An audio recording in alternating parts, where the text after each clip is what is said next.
The Longswamp Township Historical Society is inviting the community to check out the Mertztown train station. The group wants to turn the station into a museum, but that's no easy task. WFMZ's Caitlin Reardon has the story.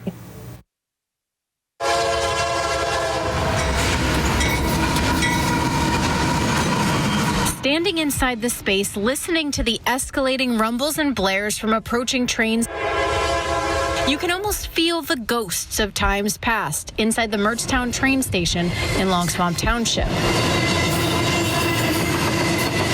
It's a piece of history the Historical Society wants to keep as a part of the community by turning it into a museum. I'm hoping it will drive more interest in the history of the township. I mean, there's folks, some of our families have been here for 9 and 10 generations. Eloise Long is one of those people. Her family has lived in Longswamp Township since the 1700s, and she's taking an active role in getting this museum off the ground. During this whole pandemic, we've been urging people to use the time when they're at home to go through their closets and their attics and their scrapbooks. Turns out they have a trove of treasures to put in the museum, but now they need a location. The building is in disrepair in many areas and it has to be moved, but they're hoping to restore and preserve as many of the original features as possible.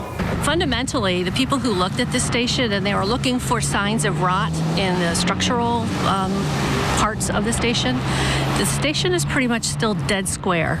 When you think about it, like almost 150 years later, that's pretty amazing. The project won't be a bargain. The construction, renovation, and moving the building will be hundreds of thousands, and the Longswamp Township Historical Society is looking into grants, planning fundraisers, and counting on donations. But the society says all good things are worth waiting for. Just look at where you are and just try to build $1 at a time if that's what it takes.